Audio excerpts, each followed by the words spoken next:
મિત્રો, મોટી દુર્ઘટના સર્જાઈ પાવી જેતપુરના એક ગામની અંદર.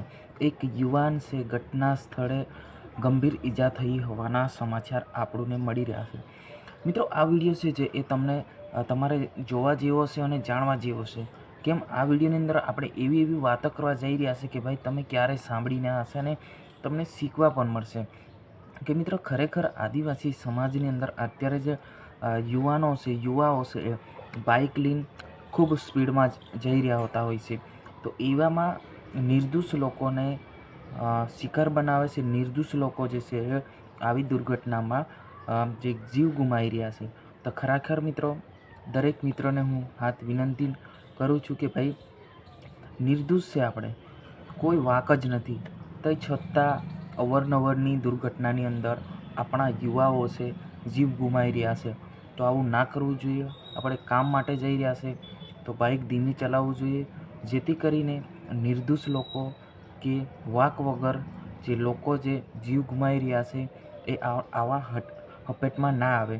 તો અત્યારે જે મોટા સમાચાર આપણને મળી રહ્યા છે, ગઈકાલે કોમાટમાં સમાચાર આપણને ખૂબ દુઃખ જ મળ્યા હતા.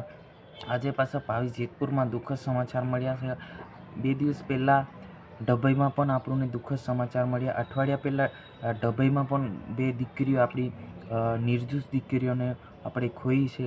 તો ખરેખર મિત્રો, આપણે કામ માટે જતા હોય તો આપણે ખરેખર બાઇક ધીમી ચલાવવું જોઈએ. એને સેફ્ટી હેલ્મેટ ફરજિયાત પહેરવું જોઈએ, જેથી કરીને આવી દુર્ઘટના બને તો એનાથી આપણે બચી શકીએ. તો દરેકને હું વિનંતી કરું છું, ફરજિયાત હેલ્મેટ પહેરીને જાઓ.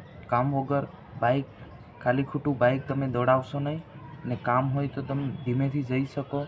ધીમે જશું કે ઉતાવળમાં જશું આપણે એક જ જગ્યા અને આપણે પહોંચતું ખાલી આપણને એ ટાઈમ આપણે થોડોક ફેરફાર જોવા મળતો હોય છે. એના કારણે આપણે જે નિર્દોષ લોકો જે છે એ જીવ ગુમાવતા હોય છે. તો ખરેખર મિત્રો, બધાને હું રિક્વેસ્ટ કરું છું કે આવું ના કરતા, જેથી કરીને આપણે જે ટ્રકની આગળ, ટ્રેક્ટરની આગળ કે બાઇકની આગળ કે ગમે ત્યાં આપણે નિર્દોષ લોકોને આવી દુર્ઘટનામાં હપટી લેતા હોય છે અને એનો જે જીવ છે જાતો હોય છે.